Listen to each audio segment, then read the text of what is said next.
Q certificate.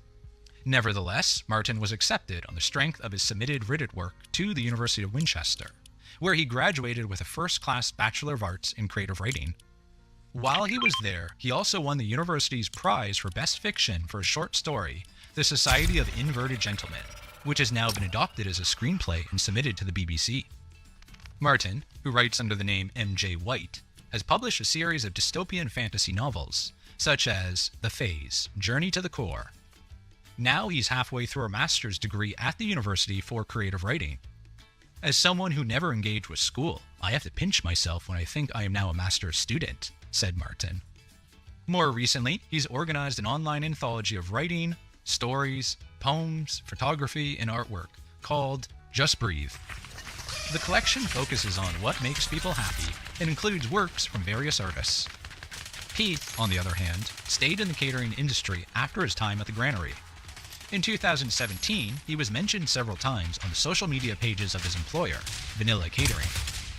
Based on these posts, it seems that Pete enjoys working there, and that his employer appreciates having him on their team.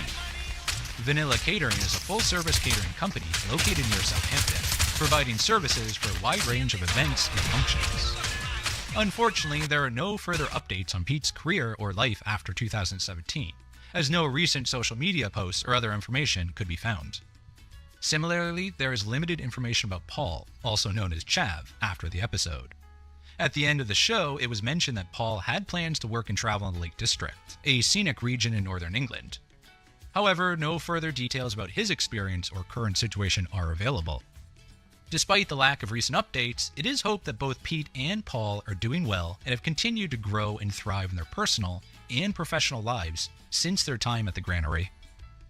Following extensive fire damage, the building housing the granary was purchased by new owners who undertook repairs and restoration. Thanks to the quick response and efforts of the firefighters, who saved the building before the fire caused irreparable damage, the structure remained intact. Although the restaurant had closed its doors, the property has found a new purpose. The site and its building now serve as the headquarters for Silver Lining Communication Innovation, a local IT service provider. Some viewers have humorously pointed out the uncanny resemblance between Nigel, the owner of the granary, and billionaire entrepreneur Elon Musk. These similarities are so striking that people have jokingly suggested that Nigel could be Musk's long-lost English cousin. From their shared preference for all-black attire, a style Musk is known for, to their seemingly identical laughs, the parallels between the two are undeniable. In fact, some have quipped that this episode of Kitchen Nightmares was actually Gordon Ramsay's secret attempt to help Elon Musk save his failing restaurant venture. Despite Ramsay's jabs and Nigel's weight during the episode, it appears he successfully shed the pounds not long after and has managed to maintain his weight loss. Nigel's last update on Facebook was in January of this year, where he posted a new picture of himself. It's been quite some time since his appearance on Kitchen Nightmares back in 2007, and one can't help but wonder about the lasting impact of that episode. Regardless, it must have been quite an unforgettable experience.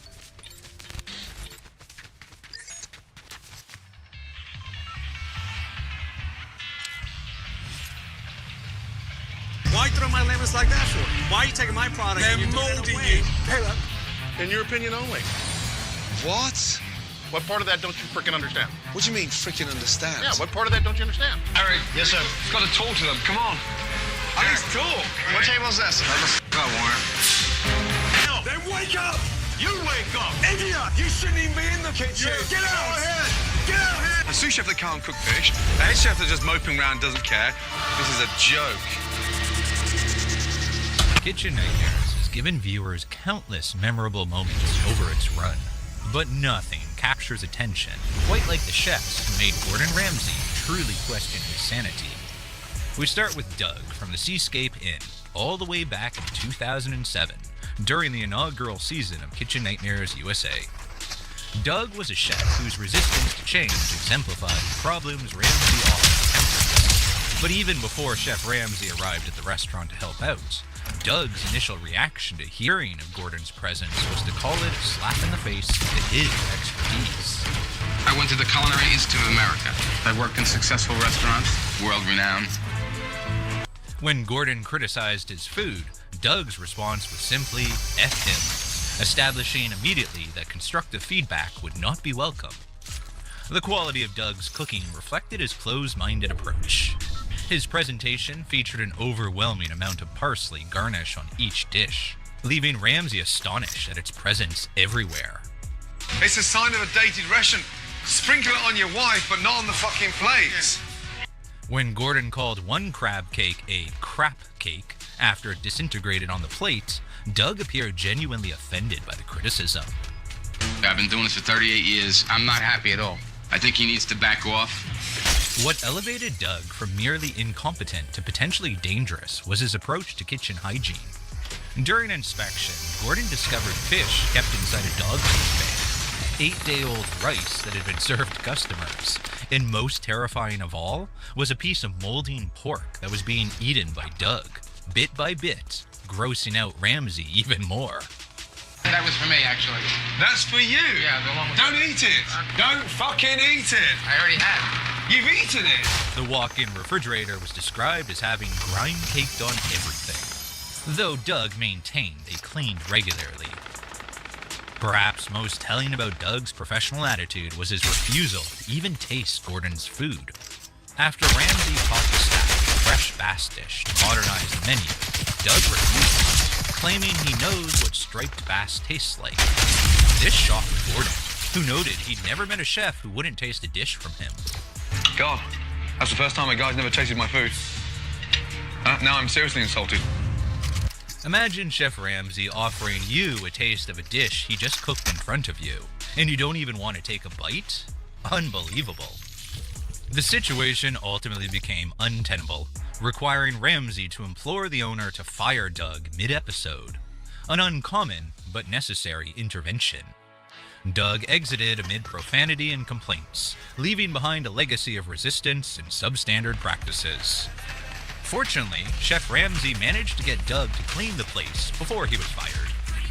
Moving from outright defiance to complacency, we find Casimiro at Charlie's Italian Bistro. Having worked at the establishment for over a decade, he had earned owner Tatiana's complete trust, a relationship that allowed problematic practices to continue unchallenged. The menu revealed ongoing culinary negligence. Casimiro served raw, frozen ravioli and poorly microwaved lasagna, which remained cold in parts. Most egregiously, the meatballs were store-bought frozen products, a fundamental failure for an Italian restaurant. The kitchen's operational problems extended beyond food quality into fundamental workflow issues.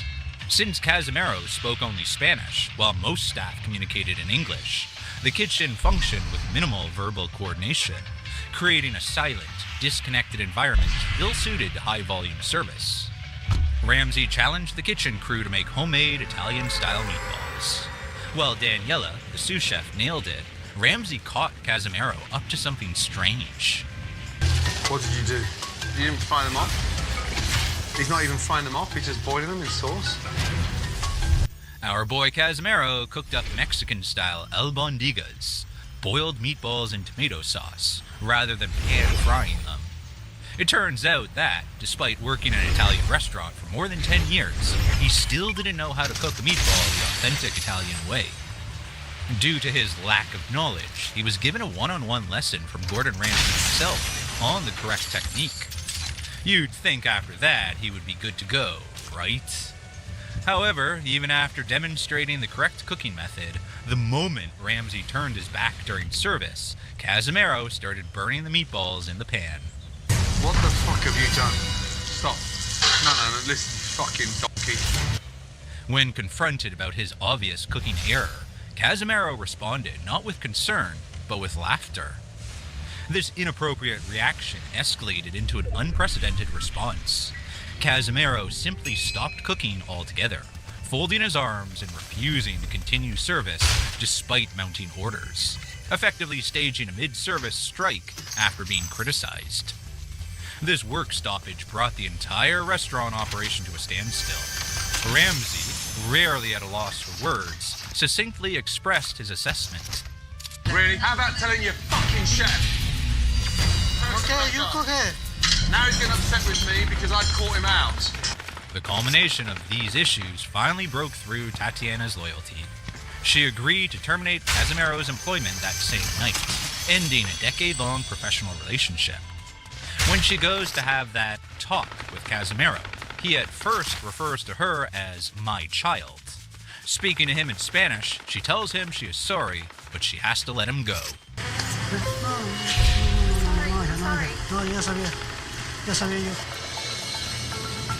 Casimiro walked out, refusing a hug from Tatiana.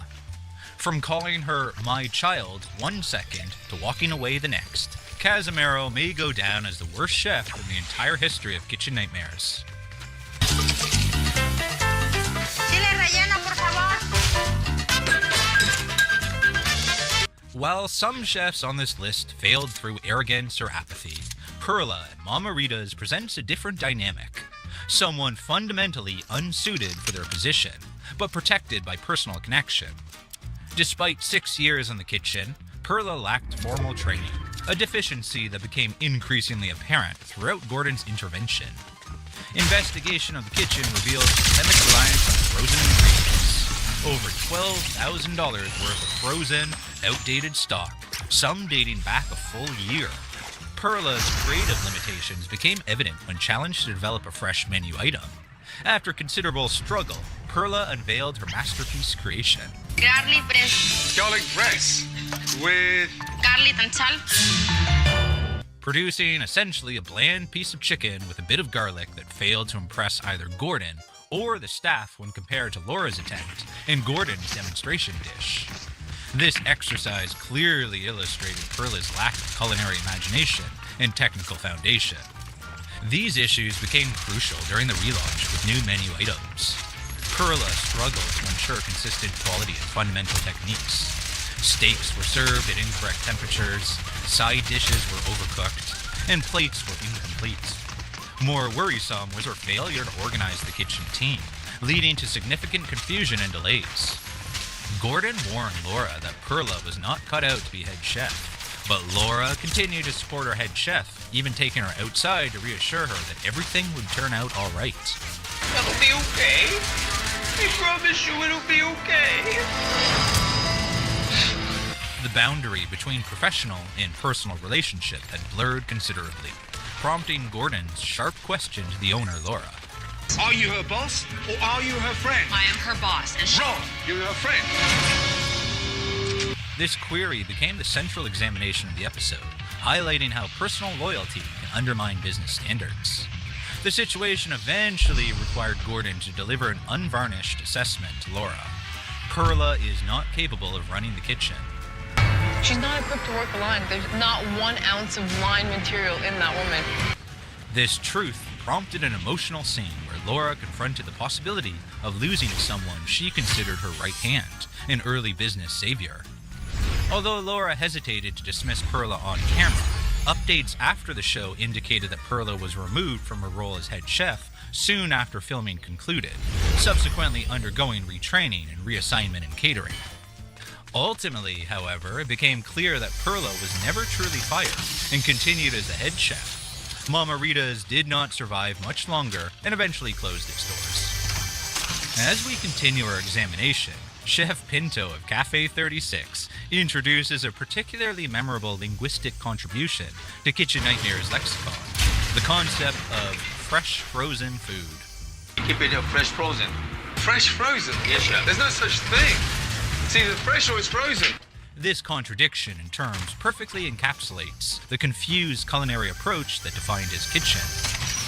During Gordon's inspection of Cafe 36 refrigeration, he discovered containers of partially frozen, waterlogged food and week-old pre-cooked risotto being served to customers. When questioned about this practice, Pinto offered the contradictory explanation that they cooked fresh food and then immediately froze it for later use, calling this process fresh frozen. Gordon's disbelief at this term, fresh frozen, highlighted the fundamental contradiction.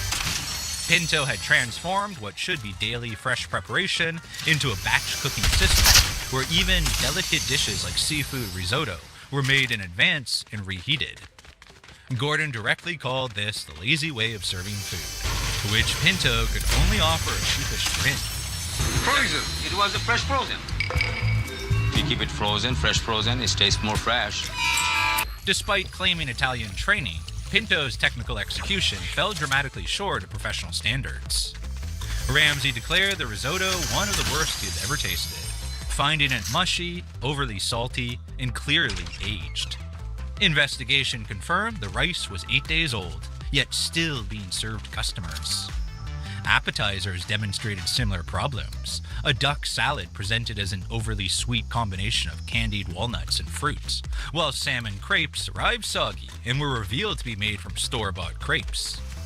Gordon's reaction to the latter was particularly visceral, as he gagged and labeled them the crap of the day.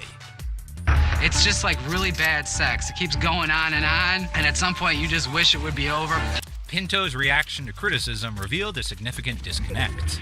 He appeared genuinely surprised by Gordon's assessment. During the kitchen team meeting, Ramsey expressed shock upon learning that Pinto had culinary training, as his fundamental techniques were so inadequate.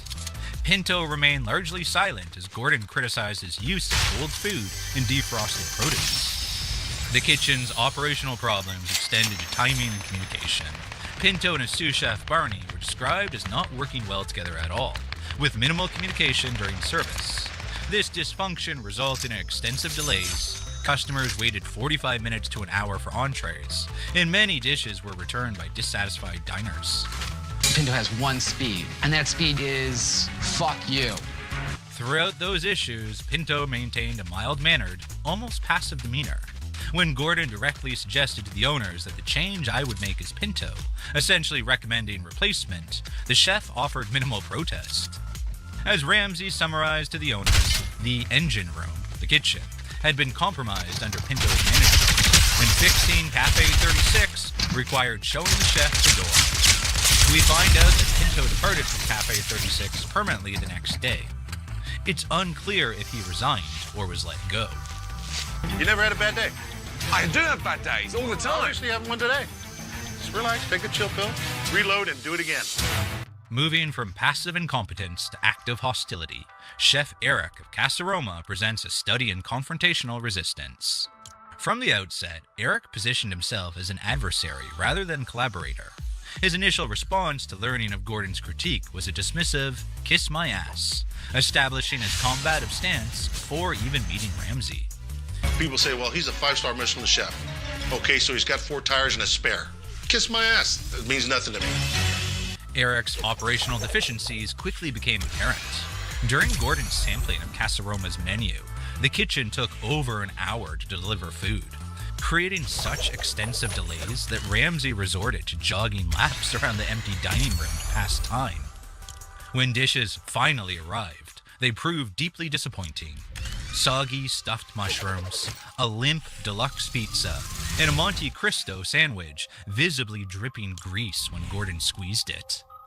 What set Eric apart was not just the low quality of his food, but his outright rejection of any feedback. He ignored Chef Ramsey's direct criticism, which described the situation as effing embarrassing.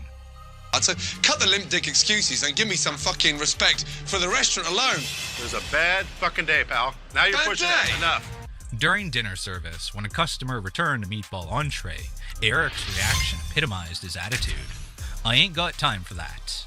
Dismissing customer experience as an inconvenience rather than the restaurant's primary concern. This prompted a critical question to owner Nyla. Why are you even employing a chef that is so incompetent? This inquiry highlighted that Eric had lost credibility, not only with Ramsey, but with his colleagues, especially as it became apparent that the young sous chef, Drew, demonstrated more capability and dedication. Eric left the kitchen to go outside for a cigarette. Gordon decided to follow Eric for a more personal chat, hoping to get to the heart of the matter. Eric asked Chef Ramsey for a chance to reload and give it another go. Ramsey looks a bit doubtful, but decides to give Eric one last shot. But I get to reload one time.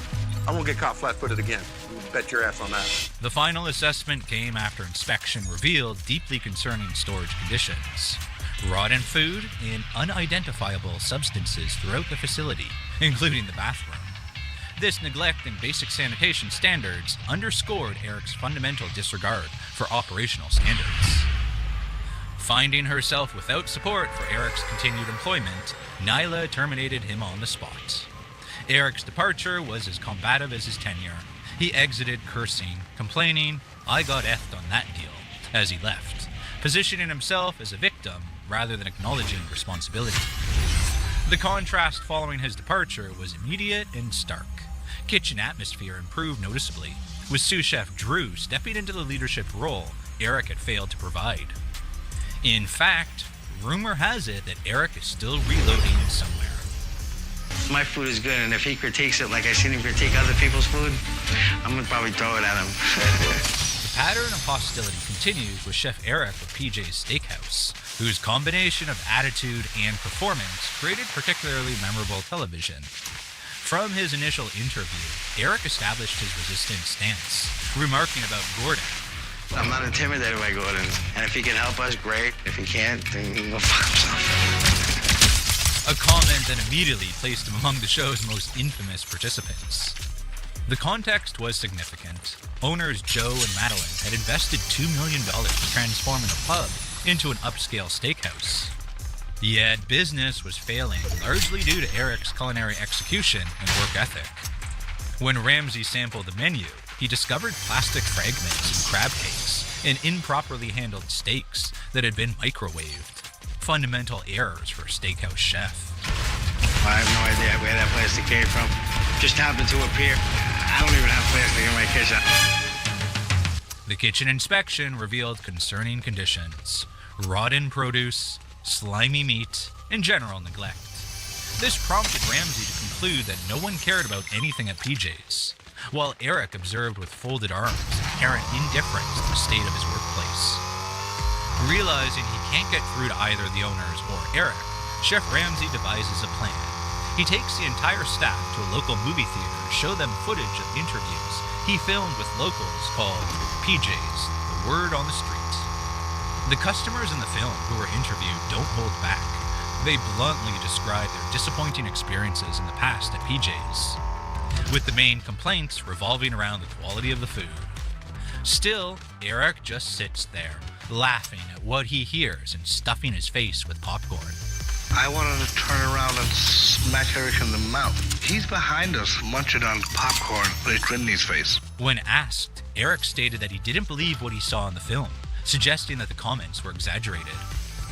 After one last chance during dinner service, Eric still sent out cold, congealed food, leading Ramsay to halt service midway through the meal to protect the restaurant's reputation. This decisive action prompted the owners to take action. Later, amid a fierce thunderstorm, they terminated his employment at the end of the night. If my shit's not good enough, let him find somebody else, because I'm fucking done with it. By the conclusion of Ramsay's intervention, PJ's had been renamed and conceptually reset, with Eric's departure representing the first essential step toward recovery. Next, we head to Atlanta, Georgia, home to Park's Edge, a struggling restaurant owned by two friends, Richard and Jorge. Now, you might think Jorge was a bad chef from this episode. Why throw my lemons like that for? Why are you taking my product and you're molding you? And certainly one could make the argument for that. Throwing himself into his first chef's job, Jorge didn't believe in playing it safe. Instead of concentrating on the smooth running of the kitchen, he takes an experimental approach to the menu, which isn't always successful. Such was the case with Jorge's grilled lettuce that left Ramsay baffled. It's a grilled lettuce. I mean, can't go wrong. When Gordon headed back to the kitchen and confronted Jorge about his inedible food, he wanted to know where he learned to put such strange flavor combinations together. What restaurant did you train in? I went to school. What do you mean you went to school? As bad as Jorge was, it was sous chef Matt from Park's Edge who earned the distinction as the worst chef through a single spectacular display of misplaced ego. Upon seeing the new menu created by Chef Ramsay and his team, Matt openly stated to everyone that the new menu sucks. He specifically objected to the inclusion of chicken wings, believing they were inappropriate for a fine dining establishment. Don't feel comfortable frying a chicken wing. Why not? Unless he wants to put on a pair of orange shirts and go out there and serve it. They're here to train us, okay? Matt thought serving chicken wings is akin to working at a Hooters restaurant, hence the reference to orange shorts. thereby insulting one of Chef Ramsay's female staff members, sous chef Andy, who was there to train the employees on how to prepare the new dishes. Despite a stern talking to by Jorge, Matt still didn't think serving chicken wings on the menu was a wise decision. So how about a little bit of respect and showing these two A guys? little fucking respect for a fine dining restaurant and not putting fucking chicken wings on the menu. Telling Gordon that he's just a guy who knows when a menu sucks. Line cook Matt is told by Jorge and Gordon to keep his opinions to himself and get back to work. Richard was less than thrilled too. If he fucks it up for me tonight, I will literally do something. Yet, as orders hit the kitchen, Matt couldn't keep his opinion on the chicken wings to himself. Gordon had to step in to remind him that the menu options aren't his decision, as he isn't the restaurant owner or even a head chef. I fucking forgot more than you know. Just serve the food and shut the fuck up, smart ass. Matt continued to cook, but not well. He tried to send out a dry, overcooked piece of pork. Jorge accused him of trying to deliberately ruin their relaunch night. When he talked back to the chef, telling him to chill out with drama, Jorge threw him out of the kitchen, physically, effectively terminating his employment in front of staff and diners. This represented one of the rare instances on the show where a chef is dismissed during the actual relaunch service.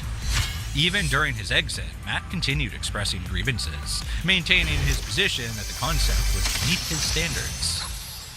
The immediate impact of Matt's departure was telling. The kitchen functioned more smoothly once the negative influence was removed.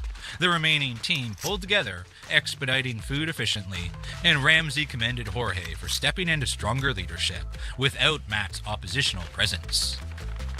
I'm asking for fucking help. Then wake up! You wake up! Idiot! Fucking come in here and help me instead of running your job! Moving on to Norwalk, Ohio, we meet Joe Nagy of Mill Street Bistro. As both owner and self-proclaimed chef, Joe combined the worst aspects of culinary incompetence with absolute conviction in his own excellence, despite having no formal training. I am self-taught by old-school Europeans, master chefs that had a liking to me because of my past. How can someone teach you to be self-taught? Isn't that a contradiction? Anyways, from Gordon's arrival at the Countryside Bistro, tensions were evident. Joe insisted everything was locally sourced, fresh and exceptional.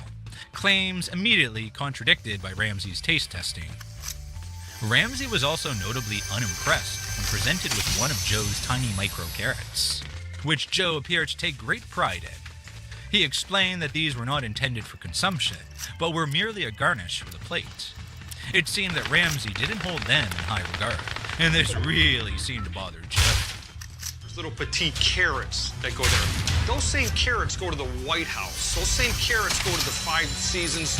Ah, the 5 Seasons. Much better than the 4 Seasons, in my opinion. After trying some of the appetizers, Gordon moved on to the main course, Joe's piece de resistance, elk medallions and grilled portobello mushroom, with the elk meat sourced from Joe's farm. However, Gordon struggled with the impossibly tough piece of elk steak, calling it tough as boots. Still, Joe remained defiant about the elk he raised on his own farm. He's dead wrong. That is a tender piece of elk. It's tender, it's delicious. Even though he struggled to chew that elk for 5 minutes across multiple shots, Joe refused to listen to Chef Ramsay. As Gordon summarized during their confrontation, Joe was simply beyond reach, a perfect encapsulation of someone whose self-image was entirely disconnected from reality. If I'm all that, you're my twin. Boss, let's get over the bullshit. How can you cook, Joe? That pretty much sums it up for Joe Nagy from the Mill Street Bistro. If you haven't already, I recommend checking out the double episode. It ranks as one of the series' highest rated, and for good reason. Joe created what many consider to be the show's most memorable portrait of restaurant illusion. Right, fuck off then! You fuck off! We're stopping an El Quesadilla! Breaking news in Mexico! Get out! It's almost like they've opened a soup kitchen for the elderly. And it's a sort of glamorous old people's home. Moving to the UK series, head chef Toby at the Priory stands out for serving food Gordon likened to prison fare, and for his near collapse under operational pressure. The priory was a substantial 100-seat carvery in a former convent, which attracted an older clientele looking for a low-cost lunch. At home, you never have a big joint. It's really lovely to have something off, a really nice big joint. Ha! You can say that again. Heading the kitchen at the priory is Toby, previously employed at Planet Hollywood, now inexplicably managing a traditional English roast establishment. From the outset, Toby appeared overwhelmed by his responsibilities. Gordon's inspection revealed pervasive shortcuts: frozen Yorkshire puddings, packaged gravy, and pre-cut potatoes. Clear indications of corner cutting rather than fresh preparation. Look at the sponge there. It's just plastic. It's like King Kong's fucking condom. Look at it. Most concerning was the discovery of spoiled food in storage, though Toby maintained none of it had been served to customers, a claim Ramsay found dubious. What's that? Lamb. Lamb? You know you mean, don't you? Especially when it's fucking rotten. Look at it! Particularly notorious was Toby's broccoli soup, an awful-looking green substance that made Gordon react to both its appearance and taste with visceral disgust. During the tasting, Ramsay rejected dish after dish,